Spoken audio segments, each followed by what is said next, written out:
Glória a Deus, aleluia. Irmãos, irmãs, aguenta firme aí que essa aula aqui vai ser bem esclarecedora. Nós vamos adentrar na questão da área da batalha espiritual, como vencer, como permanecer firme, não fraquejar, não desviar e manter um ritmo de oração, de busca, de consagração a Deus. Então eu tenho certeza que esse assunto vocês vão realmente amar e vão dar continuidade dia após dia. Talvez você precise assistir essa aula várias vezes, mas em nome de Jesus, esta aula vai te levar a outro nível espiritual. Certo, irmão? Certo, irmã? Então, no nome do Senhor Jesus, guarde essas palavras no seu coração. Guarde esta aula porque você vai precisar. E eu vou aqui liberar para vocês compartilhar essa aula com quem você quiser, tá bom? Ajude alguém que está passando por uma batalha espiritual. É uma matéria da teologia que foi criada há pouco tempo, esta batalha espiritual, mas eu não vou entrar em questão teológica nenhuma aqui. Eu quero ensinar para vocês como é que os demônios agem e atacam a palavra de Deus em nossa vida, certo? Então, primeiro devemos lembrar o seguinte, que nós, você e eu, nós temos vários inimigos, certo? E o primeiro inimigo é o inimigo da nossa alma, é o diabo. Então, nesta primeira aula, eu vou gravar aqui uma série de aulas falando sobre a batalha espiritual. E nesta primeira aula, eu quero especificamente falar sobre este infeliz, né? Sobre este cidadão que tanto nos atormenta, tanto nos tira a paz, né? Tanto nos, como é que se diz? Influencia malignamente falando. E graças a Deus que a Bíblia Sagrada está recheada de textos e passagens bíblicas onde nos ensina tanto como vencê-lo, como guerrear e tanto quanto fugir, né, das suas tentações. O texto que eu vou usar hoje é a primeira base, né, a base, como ele age através das suas forças malignas relacionadas à palavra de Deus. Como ele começa a agir? A primeira coisa que devemos entender é que o diabo sabe que se a palavra de Deus ela nascer no nosso coração, se ela vier a nascer, ela tem uma possibilidade maior de gerar frutos. No caso, gerar o fruto do Espírito, certo? E então o que é que ele faz? Ele age imediatamente assim que a palavra é pregada, pregoada ou ministrada, ele começa a agir. Agir para quê? Para roubar aquela palavra. Roubar, destruir mesmo, roubar, tá bom?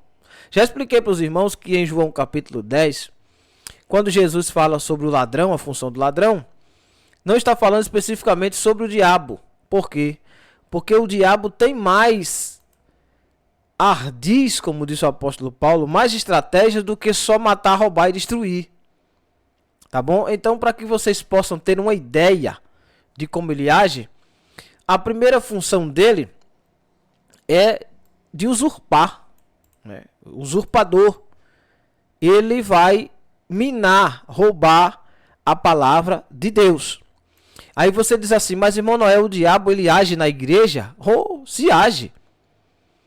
E como ele age? Ele age tanto na hora da pregação, para que a palavra não cresça, não nasça no coração de quem está escutando, tanto quanto ele age depois que a palavra é ministrada. Então, o que acontece num culto? Quando você está cultuando a Deus, quando você está adorando a Deus, os demônios estão em batalha contra os anjos de Deus e contra a igreja de Deus, contra os santos de Deus. Tá certo? É o que o apóstolo Paulo fala em Efésios capítulo 6. Que a nossa luta não é contra a carne e sangue. Porque não dá para vencer nem a carne nem o sangue. Nas próximas aulas eu vou explicar isso. Mas dá para resistir o diabo. Tiago 4:7. Tiago diz: achegai-vos a Deus. Primeiro você tem que chegar até Deus. Depois você vai saber que Deus vai chegar até você. E aí nós resistiremos o diabo e ele vai fugir, porque Deus estará conosco. Até aqui tudo bem, né? A questão é que depois que você observa que o diabo ele começa a minar, a roubar aquilo que Deus planejou para o povo dele, você acaba percebendo que ele tem um modo de trabalhar. Então você já dá para descobrir como é que ele trabalha.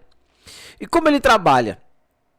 Enquanto nós estamos pregando, ministrando, quando alguém está ministrando lá a palavra de Deus, eu vou dar sempre esse conselho para vocês. Vocês que são pregadores, vocês que acompanham pregadores, vocês que estão na igreja o tempo todo ali, vou dar essa direção espiritual para vocês. Não é nenhum conselho, é uma direção espiritual.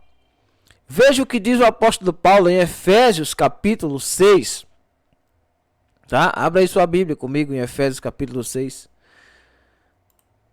Hoje ninguém vai apanhar aqui não, tá certo? Não se preocupe, vai ser uma aula bem dinâmica, tá bom? Efésios capítulo 6, versículo número 12. Veja o que Paulo diz em Efésios 6:12. Porque não temos que lutar contra carne e sangue, mas sim contra os principados. O que são principados? São governos espirituais da maldade. O diabo, quando ele cai do céu, ele cai sendo líder de vários e deixa de ser Lúcifer, portador da luz, que a palavra significa isso. Você vai ver isso em Ezequiel 28 e em Isaías 14. E você vê, ele cai do céu como líder, tá entendendo até aqui?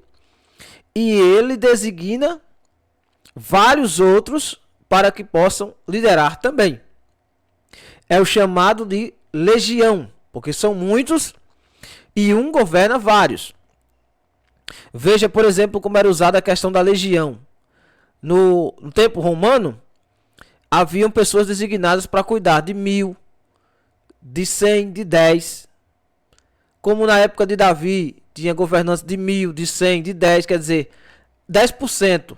Um governa 10% a mais do que ele pode. Então tinha o chefe de 1000, governava 1000. Tá?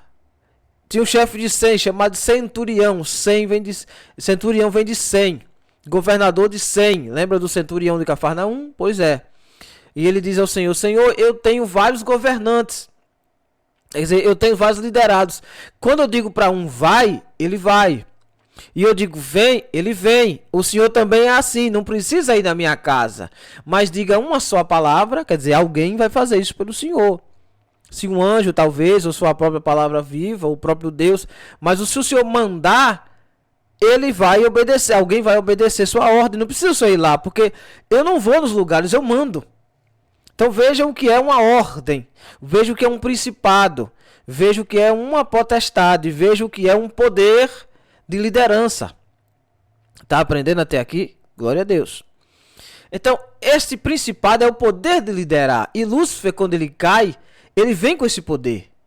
E os outros são submissos a ele. É autoridade sobre os outros. Tá entendendo? Então, quando ele desce organizado. O reino das trevas é organizado. Não brigam entre si.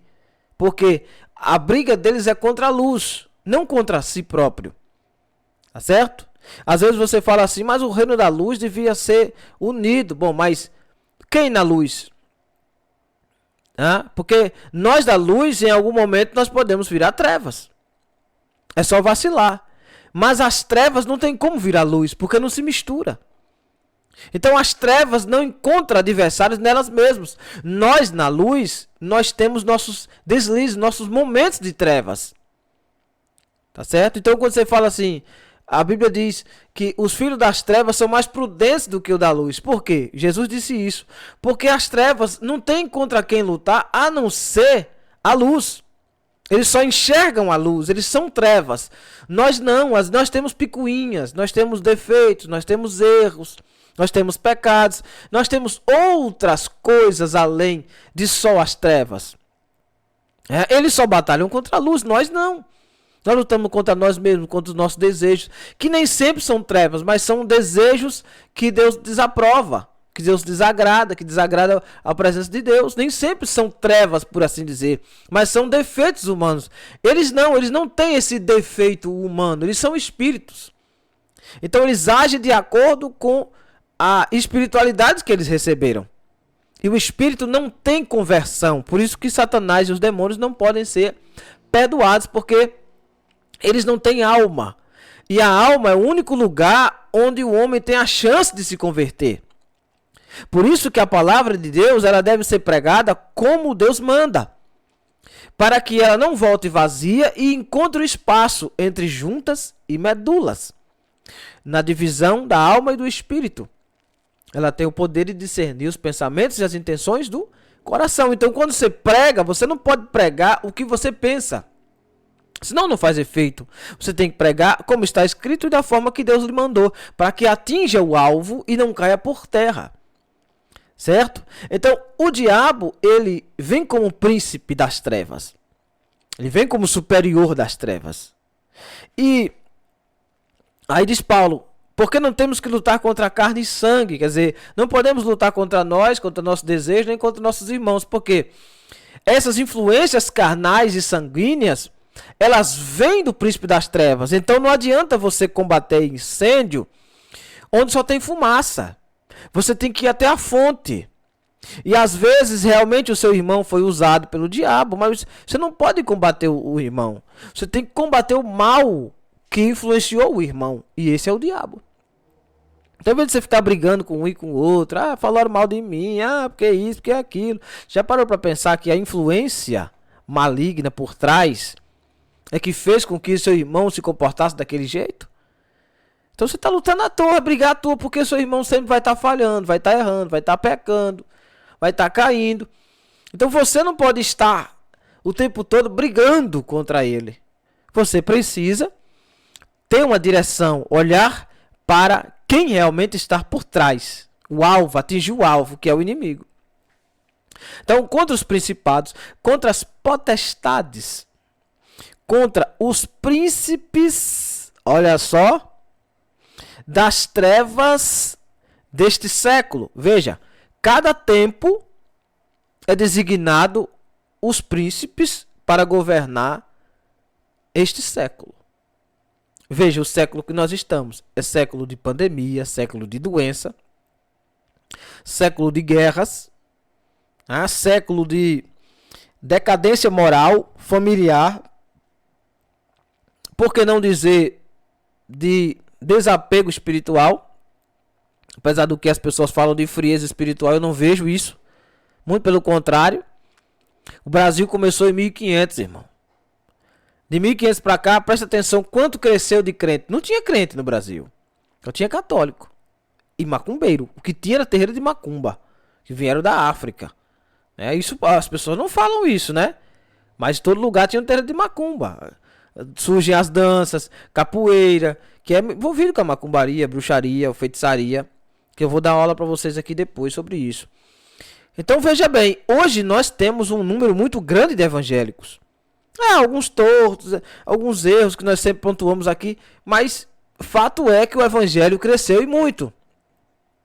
E vai chegar ao ponto de que o Brasil vai chegar aí a seus 80%, 90% de evangélico. Vai chegar. Não chegou ainda, mas queira Deus que chegue. Aí já é mais fácil as pessoas mudarem, irmãos. Porque pelo menos alguma coisa muda. Pelo menos o cara parou de beber. Tá dando um péssimo exemplo na igreja, mas ele não tá dando praga nenhuma à sociedade. Não tá cheirando pó, não tá fumando pedra. É só ajustar. É só ele se encaixar como um barro na mão do oleiro e se transformar no vaso. Tá muito mais fácil, irmão. Tá certo? Não se desespere. Não, porque fulano desviou. desviou-se um aqui. Mas você sabe quantos aceitaram Jesus naquele mesmo dia? Hã? Quantos cultos a gente vai que diz assim, hoje ninguém vai aceitar Jesus não, todo mundo crente aqui. De repente vem um crente e aceita Jesus. Eu tenho visto isso, crianças aceitando Jesus. Eu tenho visto isso por onde eu passo, pregando que normalmente não fazem o apelo. Eu faço o apelo. Aí às vezes o pastor fica assim, mas irmão fulano aceitou Jesus de novo, mas ele já é crente. Aí a pessoa fala, não, é porque eu compreendi a palavra, eu entendi que eu estava meio desviado e vim me ajustar. Então veja, não é um século de decadência espiritual, tá bom? É um século onde as pessoas estão tentando entender o evangelho. Aí surge evangelho de gay, evangelho de lésbica, evangelho católico, evangelho espírita. Surge todo tipo de evangelho. Por quê? Porque o evangelho está chegando ainda. Tá certo? Então não se desespere. Porque... Não, irmão, ajuste sua vida. Tenha paciência. Se salve. Quem quiser se salvar junto com você, amém. Não fique gastando seu esforço à toa. Ah, não. Fulano de tal ainda não é crente. Meu pai não é crente. Minha mãe não é crente. Você já é? Tá tentando entender ainda, né? Então pronto. Você não pode salvar a vida dos outros se você não é salvo ainda. Certo, irmão? Então, se ajuste primeiro, se arrume. Então, aí surge essa questão. Os príncipes das trevas desse século. Isso Paulo falava na época dele. Hoje tem muitos outros mais príncipes, né? Aí ele diz, contra as hostes espirituais da maldade. Maldade com L, tá? Que vem de mal mesmo, de maligno, de demônio. Nos lugares celestiais. Veja. Onde acontecem as batalhas? Nos lugares celestiais. Não é na terra, tá? É um lugar invisível, nós não podemos ver, mas está acontecendo agora, enquanto eu gravo essa aula. Enquanto você está escutando, está acontecendo agora. E onde estão 2 ou 3 reunidos no nome de Cristo, que Cristo se faz presente, aí onde eles estão. Perguntaram a Jesus, Senhor, onde será o arrebatamento? E Jesus disse, olha, onde tiver, os corpos ali se juntarão às águias. Veja, onde tiver crente reunido, pode ter certeza, estará uma legião de demônios tentando atrapalhar, tentando destruir tudo aquilo. Certo? Então, quando você estiver num culto, que a pessoa estiver lá pregando, você tem obrigação de estar intercedendo pelo irmão que está lá. Tá certo? Versículo de número 18 e 19. Versículos 18 e 19. Orando em todo tempo, com toda oração e súplica no Espírito, e vigiando nisso, com toda perseverança e súplica por todos os santos. E por mim, Paulo pede oração por ele, para que me seja dada, como? Que hora? No abrir da minha boca, na hora da pregação. A palavra com confiança, quer dizer, não deixe ele duvidar de que é Deus que está falando, para fazer notório o mistério do Evangelho, que é a salvação, pelo qual sou embaixador em cadeias, para que possa falar dele livremente, como me convém fará.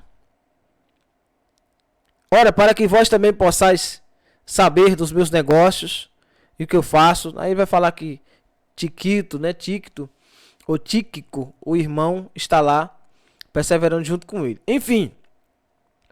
Enquanto o pregador está pregando, o inimigo ele começa a gerar as dúvidas, os questionamentos. Tanto nele, soprando as suas setas, porque quando a pessoa está pregando, o campo espiritual está aberto. Você está pregando ali, você começa a ver coisas diferentes, ter visões, ter revelações, ter profecias. Vem tudo ao mesmo tempo. E tem a palavra, e tem o tempo, e tem o culto, e gente que não está prestando atenção, gente que está folheando a Bíblia, pessoas que estão torcendo contra a sua pregação. Tem tudo isso, tem o barulho disso, tem barulho... Então, aquele lugar ali é um campo minado. E você focado na pregação. Então, alguém precisa estar intercedendo por essa pessoa, para que seja dada a ele, por Deus, a palavra de sabedoria, e bloqueie a ação do diabo contra aquele momento da pregação. Por isso que é tão difícil pregar. Falar qualquer coisa é fácil. Mas você trazer à tona a vida das pessoas na hora da ministração da palavra é difícil. É difícil. Você precisa muita concentração espiritual. Você precisa de estar muito ligado com Deus. Sua vida precisa estar em paz com Cristo. Você não pode estar com pendência espiritual para que Deus possa agir através da sua vida. Se você tiver com pendência espiritual, vai receber uma seta com certeza. O inimigo vai conseguir atingir. Muitas pessoas, quando termina o culto, está esgotado, exausto, triste, desesperado, porque em algum momento ele se esgotou. Aí ele precisa correr para casa, esquecer, irmão, foto, esquecer holofote. Vão dar um lanche. Não come nada ali. Sabe? Vai para casa em jejum ainda, em consagração. A opção que eu dou para os irmãos, a direção é: pregue sempre em jejum. Não coma nada antes, não coma nada depois. Deixe para comer em casa. Chega em casa, agradeça a Deus. Obrigado, Senhor, pela pregação. O Senhor tem me usado bastante. Fico muito feliz. Estou aqui esgotado, precisando do Senhor. Anima-me. Tá? Conversa com Ele. Pede perdão pelos seus erros. O que você falou a mais, ou o que deixou de falar, ou se teve medo de entregar algum recado. Conversa com Ele. E bloqueia logo o poder das trevas ali contra as acusações. Tá entendendo? O caso é sério, irmão. O negócio é sério mesmo. Então, o que acontece? O Senhor vai nos mostrar que o primeiro inimigo nosso é o diabo. E veja o que Paulo pede. Paulo pede que a igreja dos Éfesos, a igreja em Efésios, eles possam orar por ele, para que Deus dê a ele palavra de sabedoria, palavra forte, palavra com ênfase, com certeza, para que seja atingido o objetivo do alvo. Por quê? Porque estão numa batalha espiritual travada. E você sabe, lá ele explica sobre o capacete da salvação, couraça da justiça, escudo da fé, espada do Espírito, os pés calçados na preparação do Evangelho e tal. Veja, 90% das armaduras são defesa, só uma de ataque, que é a espada. E a espada do Espírito é a palavra de Deus. Então você tem aí que suportar as afrontas, as pancadas, que são grandes do inimigo, e você só tem uma arma de defesa. E esta arma de defesa é o quê? É a palavra de Deus. Então, você não pode viver só se defendendo. Você precisa, com certeza, aprender a atacar. Mas atacar como? Como é que você ataca o inimigo se você não sabe onde ele está? Aí é que está a questão. Cada um vai atacar o inimigo de acordo com a frente de batalha que Deus lhe deu. Entendeu? O que você é na igreja? Você faz o que na igreja? Nós estudamos aqui sobre cargo. Você é o quê? Irmão, eu sou o porteiro. Opa, beleza. Você é o responsável por não deixar que os inimigos da igreja entrem em possessão. Você, porteiro, é você mesmo. É responsável por orar, jejuar, consagrar sua vida para que nenhuma seta possa entrar por você e nem ninguém possesso de demônios possa entrar pela igreja. A partir do momento que você está ali à frente da igreja, você tem que estar ligado, com um olhar atento.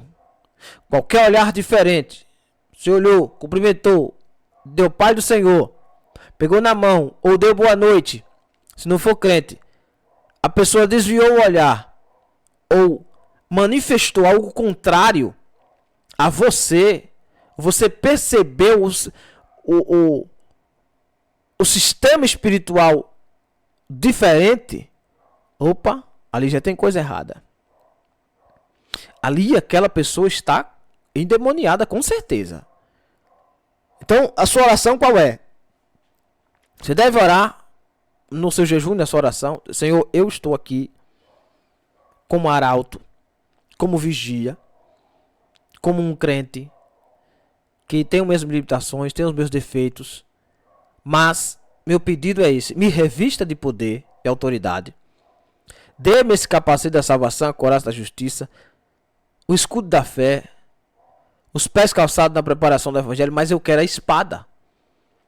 Eu quero que o Senhor me dê autoridade suficiente para eu cortar qual que seja o ramo, o laço do inimigo para adentrar no templo onde eu congrego. Essas orações você tem que fazer. Pedir revestimento de poder para que o inimigo não passe por você sem ser percebido. É como o apóstolo Paulo, a mulher em Atos 16, aqui tinha um espírito de adivinhação, adivinha que Paulo e Silas, Timóteo e Lucas, eles são pregadores da palavra. E ela começa a fingir uma associação com Paulo. O demônio fingindo associação. Primeira vez passou, segunda vez, foi passando, e ela todo dia repetindo: estes homens que por nós passam são pregadores da palavra de Deus, seguia eles porque estão pregando o evangelho e tal. E um dia Paulo tem o discernimento de espírito e dizer: peraí, tem coisa errada. Essa mulher não é crente, por que está me bajulando? E ele percebe que dentro dela, soprando no seu ouvido, está um espírito de adivinhação. Que aquilo não parte dela. E ele vai e diz para o espírito imundo sair dela. Ele não diz para ela ser liberta. Ele diz diretamente, ele atinge o alvo. Espírito imundo, eu estou lhe vendo, é você.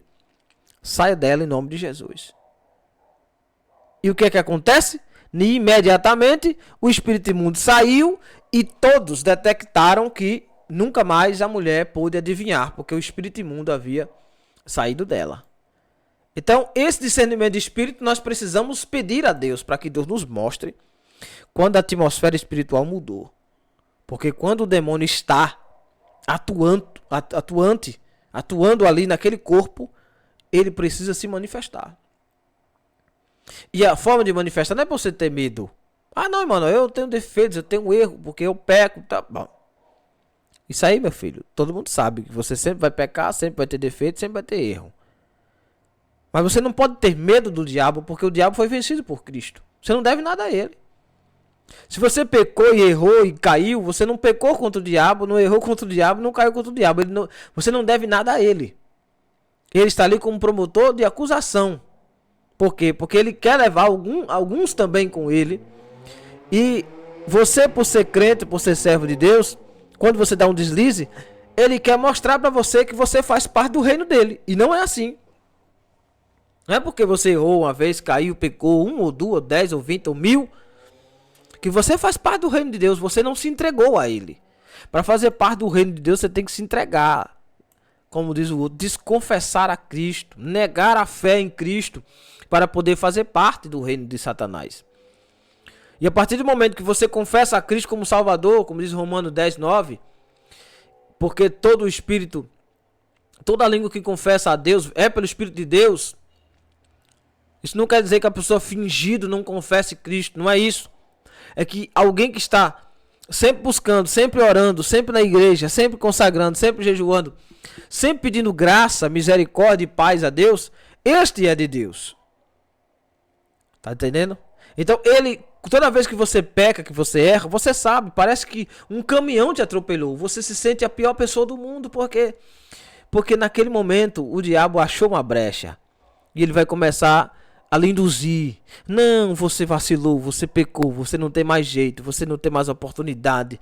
É melhor você ir para o mundo que você está assim na igreja. Não é assim que ele diz? Pois é conversa de Satanás, meu filho. Isso aí é influência satânica. É só você repreender. Está repreendido em nome de Jesus. Eu caí, mas eu vou me levantar. Eu não lhe devo nada.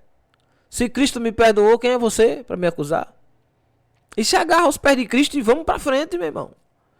Se errou, se caiu, se pecou, vai pagar aquele preço e vamos seguir, irmão. Não é para entrar em desespero. Ai, meu Deus, e agora eu caí. Oh, Jesus Cristo. Oh, meu filho, deixa eu lhe avisar. Você vai cair muito. Você vai errar muito. Você vai pecar muito. Mas a questão aqui é perseverar até o fim, irmão. E quanto mais você persevera, menos você cai. Então vai chegar um momento em que você não tem mais esse deslize. Você se amadurece na fé. Você confessando os seus pecados a Deus. Por isso que eu falo a vocês aqui o método da confissão. Tem que confessar muito, sempre. Vacilou, pecou 2 minutos, 3. já corre logo para os pés: Senhor, eu acabei de pensar isso, Senhor, eu falei isso, meu Deus, e agora o que é que eu faço? E ele vai lhe direcionar. Peça, a palavra que eu uso sempre aqui é iluminação. Peça iluminação a Deus, não deixe as trevas tomar conta, irmão. Tá bom? O mundo jaz do maligno, mas essa terra é nossa. Você é o sal da terra, você é a luz do mundo, aqui é nosso. Eu sou o sal, o adubo, sou eu que dou gosto desse negócio. Eu sou a luz do mundo, sou eu quem dou luz a esse negócio. Então, se tirar o sal e a luz, acabou a terra. Então, a terra é nossa. Tá entendendo? O mundo jaz no sistema maligno. O sistema maligno, a corrupção, a mentira, o engano. Nós não somos do sistema maligno. Nós estamos nesse mundo, mas nós fazemos parte do reino de Deus. Então, que venha o teu reino, quer dizer que Deus faça dentro de nós crescer o reino dele. Mas enquanto nós estamos aqui, nós somos o dono disto. É nosso esse território, não foi dado a Satanás. Jesus entregou na nossa mão, em Mateus capítulo 10, na missão dos 12, ele diz: eis que eu vos envio. Eis que eu vos dou poder. Veja, eu envio, eu dou poder sobre serpentes e escorpiões. Tá? E ele diz mais: sobre toda a sorte de males e todo o espírito imundo. Então, se Deus me deu poder para expulsar os clandestinos, é porque o clandestino é ele, não sou eu. Quem invadiu a terra foi o diabo, não nós. Nós fomos criados aqui. Certo? E nós vamos para uma nova terra. Mas enquanto estamos aqui, quem tem que mandar somos nós. Não é demônio não, irmão. Então tem que parar para pensar isso aí. Peraí, você trabalha num lugar, pronto. Você vai deixar o demônio morar lá? Quem tem que dominar aquilo é você. Você começa por baixo ali, começa humilde, simples, mas você tem que ir conquistando, ganhando território. Tem que ter sabedoria, irmão, tomar espaço, ganhar o espaço. Não pode deixar as trevas conquistar, ganhar. Não. Isso aqui é nosso. As trevas é que tem que bater em retirada. Não é se acomodar e dizer: não, deixa pra lá, Jesus está voltando mesmo, vou para outro lugar, vou para outra terra. Mas não é isso. Nós não podemos ir para outra terra derrotado aqui. Nós vamos para outra terra porque é uma promessa de algo melhor. Mas enquanto estamos aqui, nós temos que viver o melhor. Certo, irmão? Então tome posse disto. Onde Deus te colocou, você é o dono daquele lugar. É você que toma conta daquilo. Então, se Deus lhe colocou na portaria da igreja, o demônio não vai mandar lá. Quem tem que mandar é você. Todo mundo que entrar, você pega na mão. Da paz do Senhor, boa noite, tudo bem, tudo bem. Glória a Jesus. Jesus é bom, está aqui. Ô, glória. Ó. Hã? Tudo bem, tudo. Em nome de Jesus, glória a Deus. E você vai atraindo a presença, chamando Cristo pro negócio. O diabo já vai bater em retirada ali logo, porque você convidou o maior de todos, que é Cristo. Certo, irmão? Certo, irmã? Então, onde você está, você é a porta que fecha ou que abre para a entrada do inimigo. Então, você está ali na frente da igreja, você tem um cargo de porteiro, você tem a obrigação de manter-se firme, manter-se fiel, manter-se forte, o bastante para expulsar este cabra safado dali. Tá bom? E não é para se acovardar, não. É para chegar e para dizer: não, isso aqui é nosso, aqui é do reino de Deus.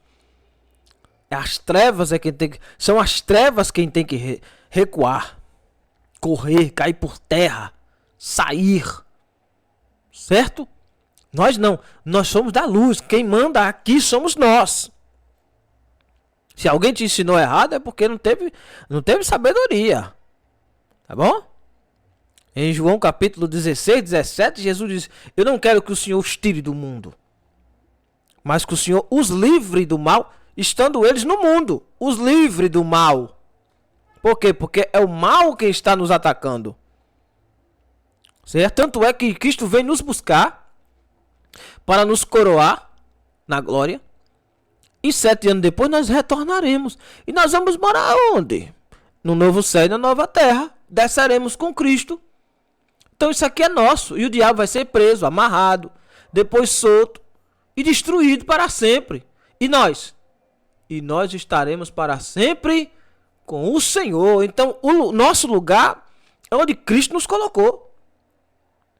Se você é pastor, se você é evangelista, se você é líder, qualquer que seja o seu cargo, tendo cargo ou não. E os que não têm cargo? Os que não têm cargo têm uma casa para cuidar, têm um trabalho para cuidar, têm um filho para cuidar. E quem manda lá? Você é a autoridade. Eu quero que você hoje tome posse dessa autoridade em sua vida. Deixe de andar de cabeça baixa, erga a sua cabeça. Ai, mano, eu sou apenas um faxineiro. Você não é só o faxineiro, você é o faxineiro. Você é a faxineira. Você é a irmã que ornamenta. Você é a ornamentadora, a ornamentista. Ah, eu sou só um missionáriozinho de canto. Você não é só um, você é o missionário. Você é a porta que Deus abriu neste mundo para colocar almas dentro do reino de Deus. Então isso não é pouco, irmão, isso não é pequeno. Você foi comprado com o sangue de Cristo. Você foi você foi autorizado por Jesus para expulsar toda sorte de demônio e de enfermidade. Você acha que isso é pouco, irmão? Você acha pouco? Jesus disse: eu vos dou poder. Ah, irmão Noel, mas isso aí foi escrito para os discípulos. E Marcos 16, a partir do versículo 15. Ide por todo mundo e pregar o evangelho a toda criatura. Aquele que crê e for batizado será salvo. Aquele que não crê será condenado. E estes sinais seguirão aos que crerem. Glória a Deus. Em meu nome expulsarão demônios. Falarão novas línguas. E se alguém pegar ou comer uma coisa envenenada, não vai sofrer dano algum. Em Mateus 28 ele diz: eis que é-me dado todo o poder no céu e da terra, e eu estou convosco todos os dias das vossas vidas até a consumação dos séculos. Em Mateus 10 ele diz: eu vos envio como cordeiro no meio de lobos. Agora sejam simples como a pomba e prudentes como a serpente. E retornando eles, dizia o Senhor, no teu nome, até os demônios se sujeitam. Veja a autoridade que Cristo deu. Ide, expulsai demônios, limpai os leprosos, ressuscitai os enfermos. Isso em Mateus 10. E em Marcos 16, ele diz: e estes sinais seguirão aos que crerem. Você não crê não, irmão? Você tem que tomar posse, você tem que crer que o auxílio, a emergência na sua casa não é a SAMU 192. Não é a polícia 190, não é o asilo. Sabe? É você. É você que tem que tomar posse da autoridade. Você tem que escutar isso aqui, assimilar e dizer: peraí, por que eu tenho que tomar remédio antes de orar? Por que eu tenho que tomar remédio para dormir? Que ansiedade é essa? Que desespero é esse? Por que eu estou desesperado quando a pessoa diz assim: agora só Deus, agora está na mão de Deus? Por que o desespero? Está na mão da pessoa certa. Então essa consciência que nós devemos ter. Quando você entende isso, meu irmão, a sua vida muda. A minha vida mudou no momento que eu entendi isso aqui. E olha que eu demorei um pouco para entender. Eu vim entender isso, eu já tinha uns 4 anos de crente. Tô fazendo 13 agora. Então, não é do dia pra noite que se entende. Mas quando eu entendi, eu disse: peraí. Não, negativo. A minha vida quem manda sou eu, não é demônio. Aí se eu errar, bom, eu errei por decisão minha. Não foi demônio. Tá entendendo? Tá entendendo, irmão? Tá entendendo, irmã? Então glória a Jesus, diga amém aí. Louvado seja Deus. Então, vejamos a questão seguinte. Já expliquei para vocês que o diabo, ele está sempre buscando a brecha. E a nossa luta é contra ele. Então, onde quer que esteja um crente, lá estarão os príncipes, as potestades. Não é qualquer um cachorro, não. São os príncipes. Designado os chefões para lutar contra nós. Você sabe o que é isso? Por isso que às vezes você diz assim, meu Deus, que tanta luta é essa?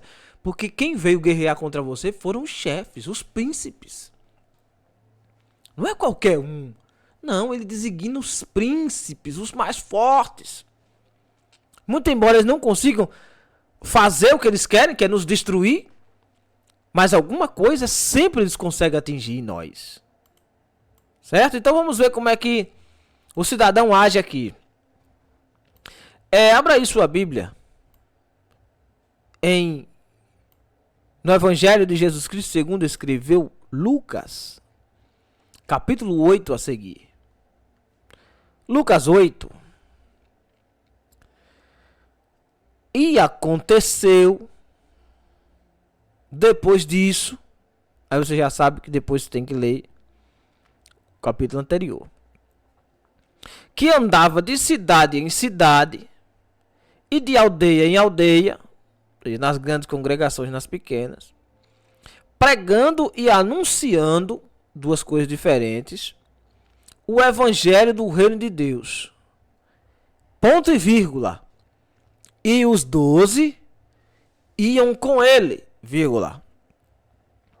E também algumas mulheres que haviam sido, olha a palavra, curadas.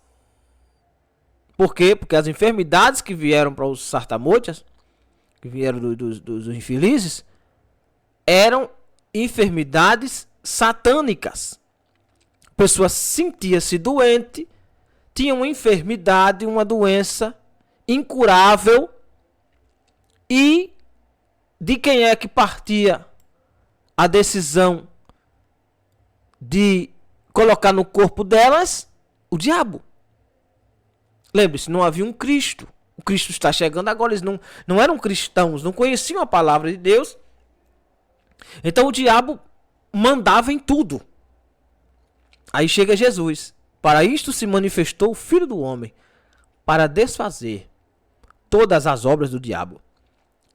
E uma das obras dele, grande, era as doenças que ele implantava no povo de Deus, principalmente nos judeus.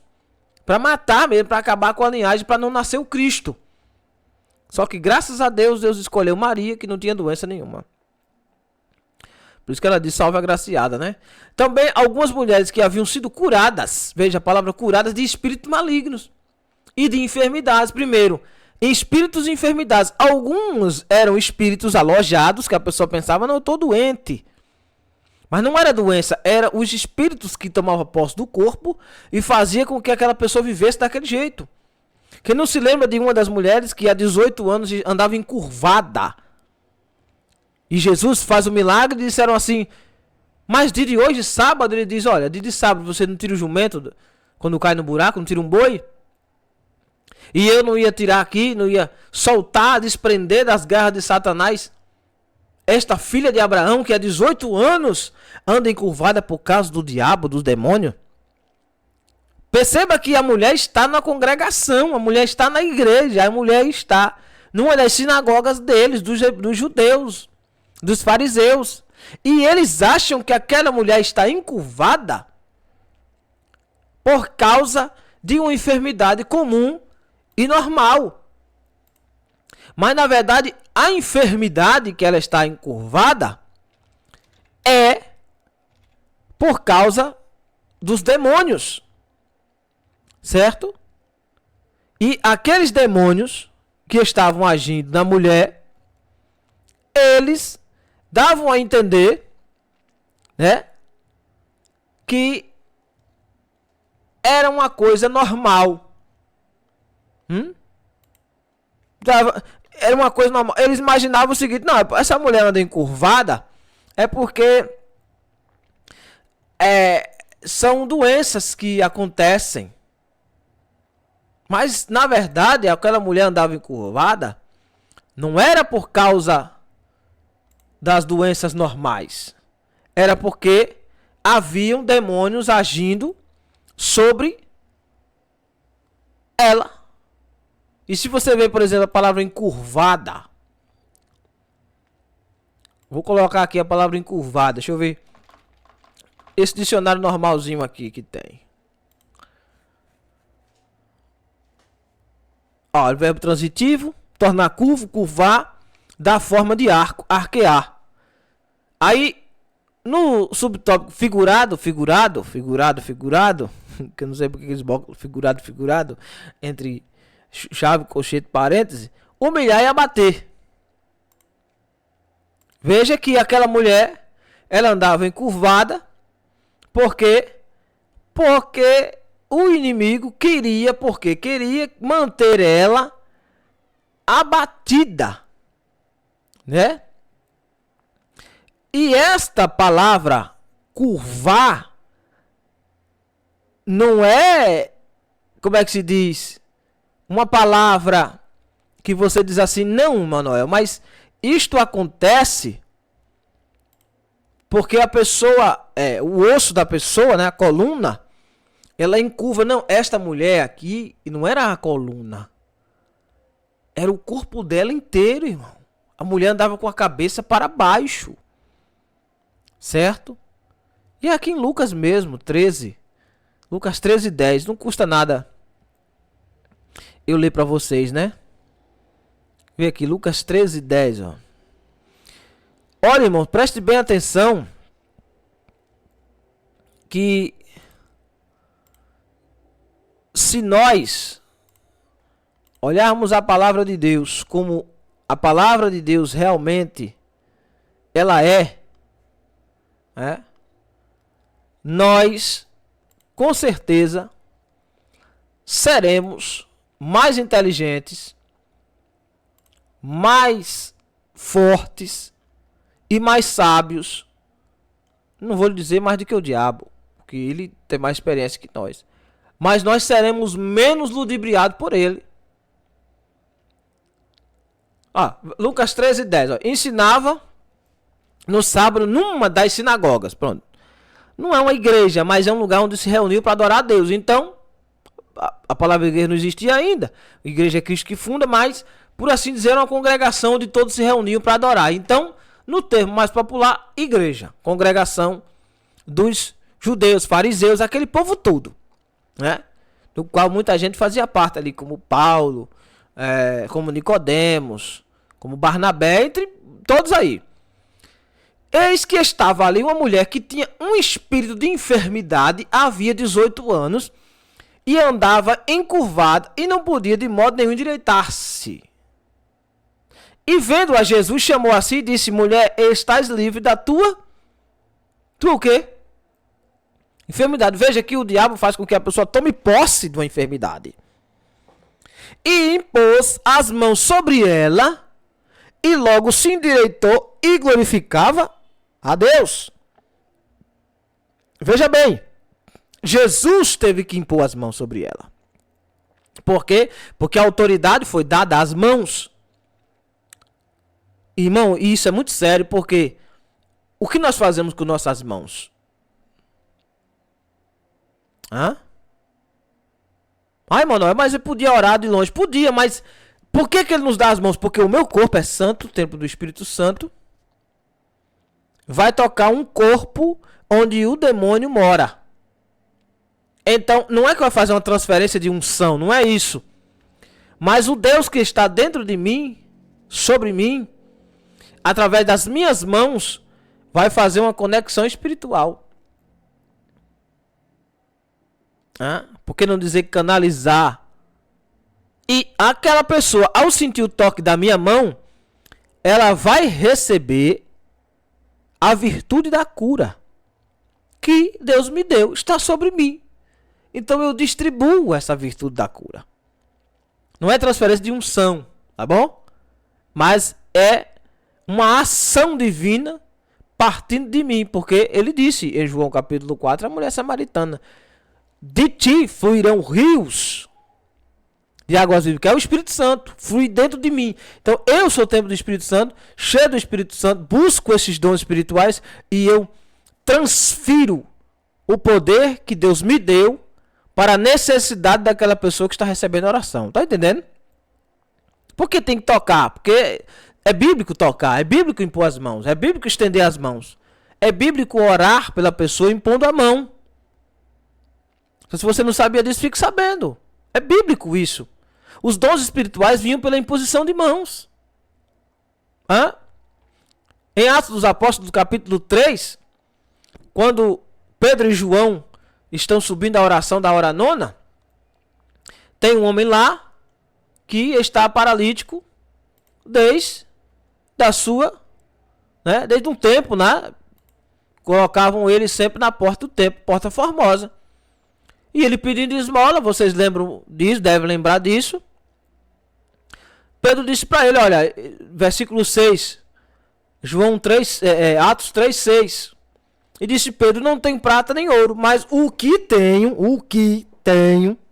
não é o que eu tenho, é o que tenho, é tudo que eu tenho. É o que eu tenho. Ele tem muita coisa, mas o que tenho, presta atenção. O que tenho, o que existe de essência, isto te dou. O que é que ele tem? Autoridade suficiente para fazer a pessoa levantar, no nome de Jesus. É em nome de Jesus Cristo, o Nazareno, o que é que eu tenho? Levanta e anda. Eu tenho isto. Tenho isto, levanta e anda. Levanta-te e anda.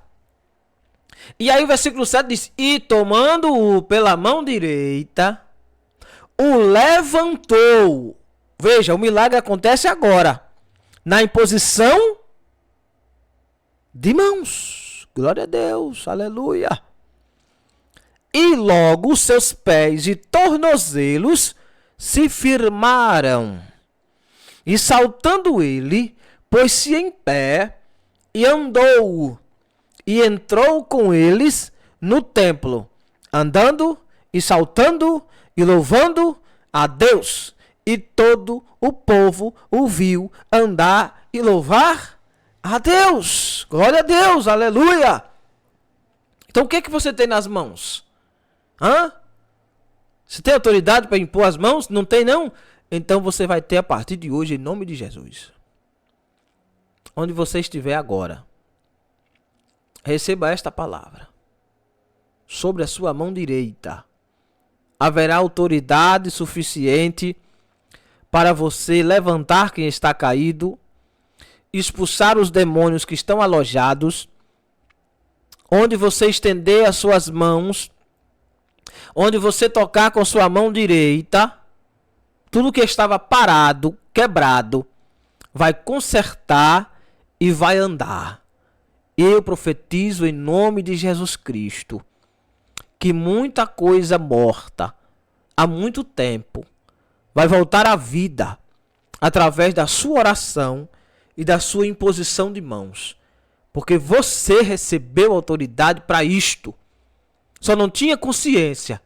Mas hoje, como sinal de que Deus está falando com você, você vai sentir a sua mão direita queimando, ardendo, fervendo.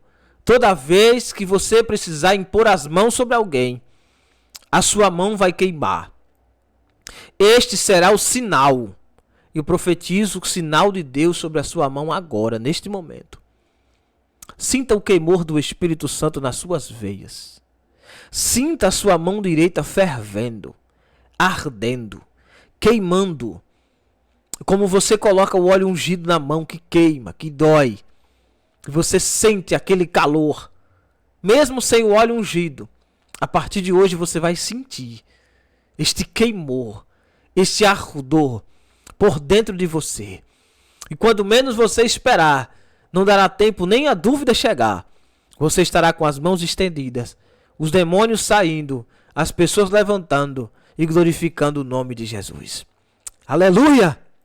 Glória a Deus! Tome posse dessa palavra.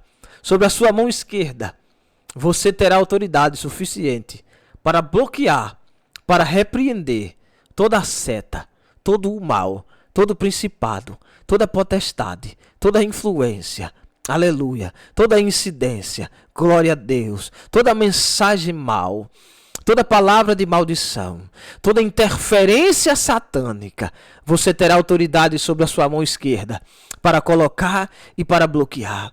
E ao você unir as duas e estender as mãos sobre uma casa, quem lá dentro estiver possesso, os demônios cairão por terra. O mal que estiver lá dentro, o problema que estiver alojado, se foi por forma satânica, se foi uma seta enviada, ao estender as suas mãos sobre qualquer pessoa, sobre uma criança, sobre um homem, sobre um jovem, sobre um pai de família, sobre a mãe de família, sobre um desempregado, sobre uma porta fechada, sobre uma enfermidade, sobre um mal, sobre uma dor de cabeça, sobre um câncer, ou seja, qualquer outra coisa que o diabo planejou, ou sobre pessoas que estão viajando, Deus dará livramentos através das suas mãos. A partir de hoje você não orará mais sem estender as mãos. Glória a Deus. Eu lhe convido a você fazer uma diferença hoje. Eu te convido a você mudar a sua forma de oração. Eu te convido a você sair desse comodismo do joelho e começar a levantar pelo meio da sua casa, a orar mais alto, a clamar mais alto, a fazer mais barulho, a estender as suas mãos. E no momento que você estiver com as mãos estendidas, sobre qualquer lugar onde você estender as mãos, a unção de Deus, o poder de Deus, a direção de Deus, os anjos de Deus estarão interagindo, interferindo, agindo, fazendo, trabalhando. Por quê? Porque essa autoridade foi dada a mim e a você pelo Jesus Cristo Todo-Poderoso. Então hoje, nesta hora, não sei quanto tempo tem que você está aí parado sem fazer a obra, ou quanto tempo você se acovardou, ou se você parou, ou teve medo por causa de alguma retaliação, ou se você caiu e está voltando agora, não interessa quanto tempo tem. A autoridade sempre esteve nas suas mãos. Você é que não tinha descoberto ainda, mas agora, neste momento, você vai encontrar essa autoridade dentro de você. E o Senhor vai confirmar por esses dias, com milagres, com prodígios, com maravilha, com intercessões. Problemas surgirão para que você estenda as mãos. Pessoas doentes te mandarão mensagem pedindo. Você que está em grupo de intercessão, se prepare, meu irmão. Porque milagres acontecerão. Eu estou aqui profetizando na direção do Espírito Santo. Que as suas orações serão diferentes. Que o estender das suas mãos serão diferentes. Que as suas pregações serão diferentes. Que uma palavra que você disser será como fogo consumidor, que sai consumindo todo o erro, todo o pecado, todo o engano. Corações de pedra se transformarão em carne, porque você está com as mãos aí, ungidas pelo poder do Espírito Santo. Independentemente do cargo que você exerça, há uma autoridade espiritual sobre você. Sobre os que têm cargo e sobre os que não têm. Porque o Espírito Santo de Deus te ungiu, te separou, te batizou. E neste momento ele confirma sobre as suas mãos. Sinta o queimor do Espírito em você. Sinta a ação do Espírito Santo sobre o teu corpo nesta hora. Não é manifestação satânica. Você que está com fone no ouvido nesta hora, sinta o renovo do Espírito Santo pelos seus tímpanos. Você que está ouvindo no aparelho de som no seu carro, receba o renovo do Senhor. Fale em outras línguas nesta hora. Se você não é batizado com o Espírito Santo e está escutando esta aula, onde quer que você esteja, no monte, em casa, na igreja, no trabalho, receba a visitação do Espírito Santo de Deus, confirmando que você é uma pessoa portadora de milagres. Você não é andarilho, você não é ambulante. Você não é só um peregrino nessa terra. Você é sal dessa terra e luz deste mundo. E a você, Deus está dando autoridade, mãe de família, pai de família. Você, irmão, você, irmã. A partir de hoje, o inimigo não manda mais em nenhum ambiente onde você chegar. Você chegará de cabeça erguida, como um servo, como a serva, com a autoridade que o Espírito Santo de Deus tem dado sobre sua vida. Abaia, calamante, comandácia, aleluia, receba o renovo do Espírito Santo, você de perto e você de longe, não interessa quanto tempo você passou com essa ferramenta enferrujada, eu estou aqui nesse momento, pelo poder da graça e do Espírito Santo, como pregador da palavra, profetizando o efeito desta palavra sobre a sua vida. Que ao escutar esta palavra, a autoridade, a autorização, as portas do milagre estarão abertas para você. Você nunca mais vai fugir de uma oração. É com você mesmo que Deus está falando. Esse negócio que Deus tem com você no círculo de oração. Alabanchu, remaia séria. Não corre, minha filha. Não corre, meu filho. Não tem para onde ir. Jesus está lhe chamando para viver um tempo extraordinário. E nós estamos nos últimos dias precisando de gente disposta a fazer a diferença onde quer que esteja. Amém ou não amém? Diga glória a Deus se você acredita nesta palavra, irmão. Diga aleluia. Glória a Deus. Aleluia. Bendito seja o nome do Senhor, que fez os céus e a terra, e que está aqui, neste momento, aleluia, para mim e para você, para nós podermos receber esta palavra abençoada. Estamos mexendo num território hostil, irmão, aleluia. Oh, glória a Jesus. Estamos mexendo num lugar Maio comandar subir, que é mandarava subir comandai. Aleluia, estamos mexendo numa área onde poucas pessoas conhecem. Glória a Deus, nós somos privilegiados pelo Espírito Santo de Deus poder estar nos ensinando neste momento, nos ajudando a compreender um pouco, esclarecendo as Escrituras. E eu dou glória a Jesus, eu dou aleluia a Ele. Eu bendigo o nome do Senhor por ter esclarecido para nós que somos pequenos, irmãos. Os grandes estão se perdendo, estão caindo, estão perdendo a essência. E nós não podemos perder essa essência maravilhosa. Nós não podemos, irmão, deixar crescer o ego em nosso coração. De nós mesmos não temos nada. Jesus disse, sem mim nada podeis fazer. Nós somos apenas varas, meus irmãos, enxertadas nele. Varas com autoridade suficiente para botar para correr as potestades do inimigo. Então tome posse dessa palavra, irmão. Não deixe o inimigo tomar posse, não. Você é o dono deste ambiente, onde quer que você esteja. Amém? Então, de volta ao Evangelho de Jesus, segundo escreveu Lucas, capítulo de número 8. Oh, aleluia. Bendito seja o nome do Senhor que fez o céu e a terra. Capítulo 8 do Evangelho de Jesus, segundo escreveu Lucas. Retorno a ler a seguir. Aconteceu depois disso que andava de cidade em cidade, de aldeia em aldeia, pregando e anunciando o Evangelho do Reino de Deus. E os 12 iam com ele. E também algumas mulheres que haviam sido curadas de espíritos malignos e de enfermidades. Maria, chamada Madalena, da qual saíram 7 demônios. Veja só. Quando no início ele fala sobre espíritos malignos, versículo 2, e enfermidades. Maria, chamada Madalena, da qual saíram 7 demônios. Veja que uma mulher era possuída, possessa por 7 demônios. E Joana, mulher de Cusa, procurador de Herodes, e Susana, e muitas outras que o serviam com suas fazendas. E ajuntando-se uma grande multidão, e vindo ter com ele de todas as cidades, disse por parábolas. Glória a Deus. Um semeador, está acompanhando, irmão? Glória a Jesus.